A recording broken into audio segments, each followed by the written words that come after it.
Tere kõigile! Tänases saates me räägime teisest maailmasõjast. Teine maailmasõda oli ülemaailmne sõjaline kokkupõrge, milles olid istunud suurem osa maailma rahvastest. Sõja käigus mobiliseeriti üle 100 miljoni sõjaväelase, mis teeb selle kogu ajaloo, mis teeb kõige suuremaks sõjaks. Totaalse sõja olukorras paigutasid peamised osavõtjad kogu oma majandusliku, tööstusliku ja teadusliku võimsuse.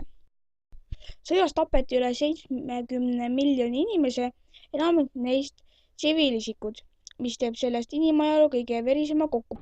Üldiselt loetakse teise maailmasõja alguskuupäevaks 1. septembril 1939, mil Saksamaa tungis kallale Poolale. Samas võidakse maailmasõja alguseks lugeda ka vahejuhtumeid Marco Polo sillal 7. juulil 1937, mis tõi kaasa teise Hiina-Jaapani sõja, või isegi 3.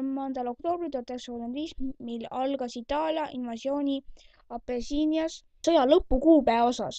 Selleks võidakse lugeda nii Jaapani kapituleerumist 2. septembril 1945 kui ka relvarahu päeva 14. augustil 1945. Euroopa jaoks lõppes sõda 7., 8.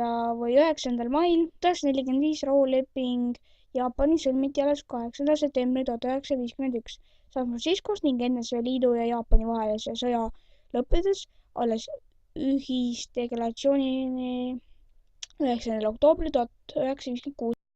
Tänaseks hakkab meie saade ära lõppema ja me kohtume järgmisel nädalal, kus me räägime teistest teemadest. Nägemist!